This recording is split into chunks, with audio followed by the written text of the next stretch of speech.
You thought you knew what the fast lane was. Think again.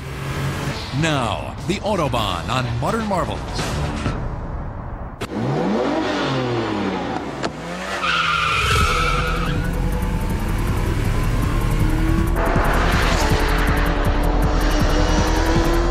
Speed.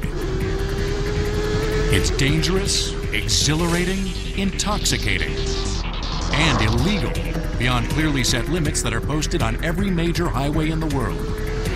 Except one.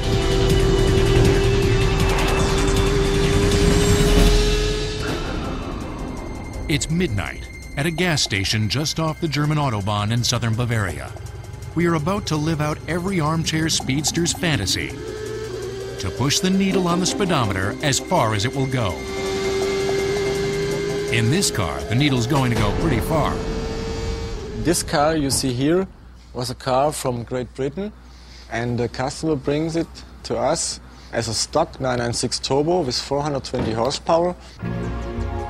Hans has to certify exactly how fast this $200,000 Porsche can go before sending it to its owner in London. The Autobahn is the ideal place and the only major highway in the world where he can legally make this kind of test run. The Autobahn for us is a good road to test all our cars. We have mostly no speed limit, and also it's in a really good condition, so it's really safe to test cars in this way by night. First you learn slowly to walk, and then you learn faster to walk. And so it's the same impression you had with speed. Of course, it's fun to go really fast with cars. But at the end, you must be always really careful, and your eyes must be watching all around, so also by side and also in front a little bit. At this speed, even the super smooth surface of the Autobahn, specially maintained to accommodate really fast drivers, feels rough and pitted. And the slow and gentle Autobahn curves, designed to allow drivers to reach and hold extreme speeds, strain the Porsche.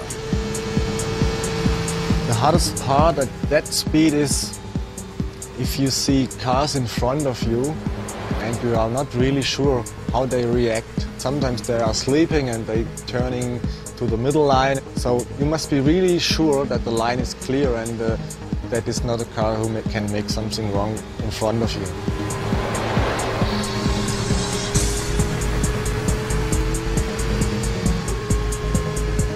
You must be really concentrated at that speed, because the car runs over 200 or 300 meters per second.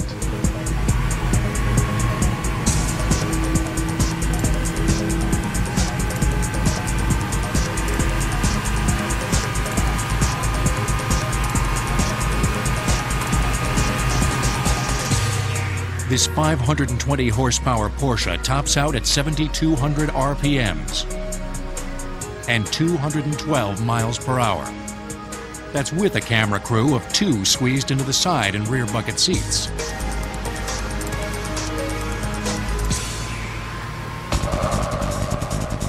Welcome to the Autobahn, the only freeway in the world where 212, a speed that police helicopters can't match, is perfectly legal. This is the ultimate driver's fantasy land. Not just for professionals, but for anyone with a license. A kind of bizarro world where all the basics are in reverse. It's actually illegal to drive too slow. But there are no limits at all for thousands of miles of Autobahn on how fast you can go. Hard as it is to get weird and counterintuitive as it seems, driving without limits, at least as it's practiced in Germany, is as safe and possibly safer than the more conservative approach favored by the rest of the world. I think generally the average American looks at the Autobahn as, Germany's way of population control.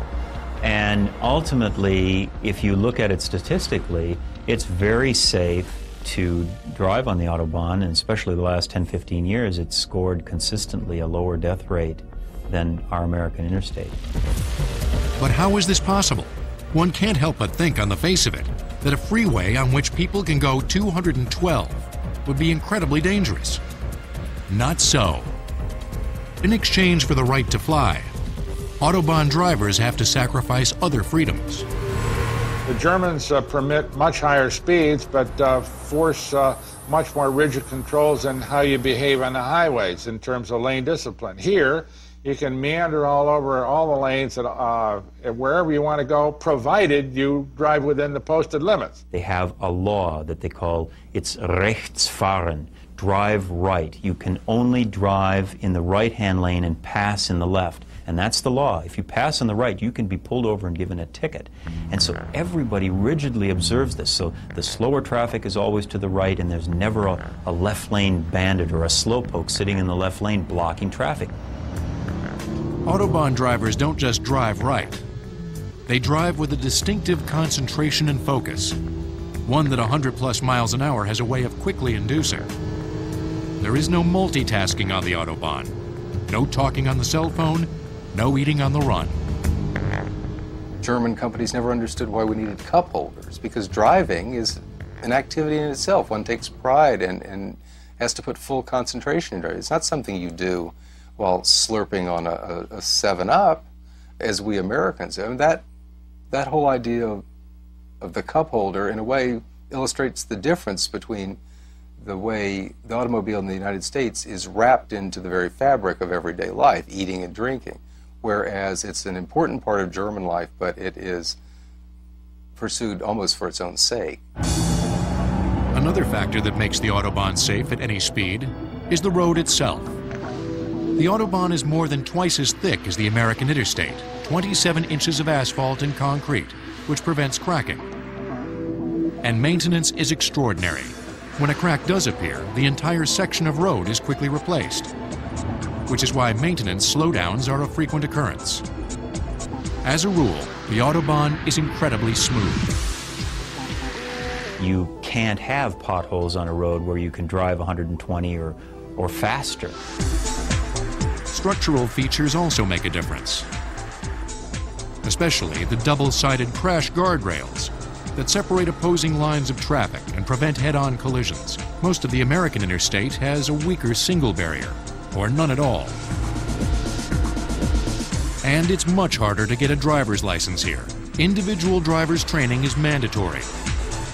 And the license itself, which you have to be 18 to get, costs between $1,500 and $2,000. A key feature of the Autobahn safety net, of course, is the quality of German cars. Cars designed from the 1930s on, with the Autobahn in mind. Cars that can go incredibly fast, but that are also beautifully maneuverable at extreme speeds. And as this footage shot by the German Highway Patrol illustrates, cars that can save a life at any speed. I would credit the unlimited speed limits of the German Autobahns of not only creating very highly engineered and effective automobiles, but very safe automobiles. The suspensions, the gearboxes, the brakes, the steering, the lights, the structure of these cars became the best in the world in many ways because they were tested in the crucible of high-speed running on the German Autobahn.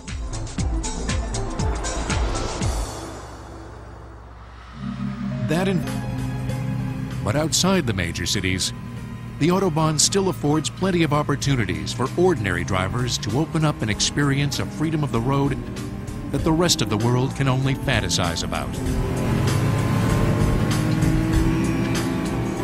100, 110 miles an hour is perfectly easy to do and very, very comfortable, and I find it about the normal speed. Although, if you're driving 100 miles an hour in Germany on the open Autobahn, you better watch your rearview mirror and stay right, because you may find a BMW or a Mercedes or a Porsche go by at as much as 130, 140 miles an hour.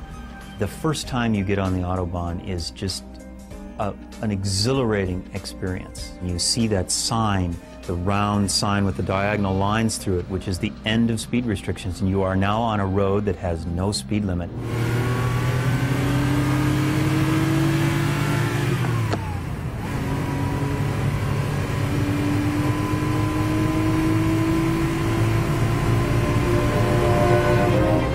listening to Beethoven as you drive 110 miles an hour down the Autobahn is just one of the life-affirming experiences that you can have if you're a car buff.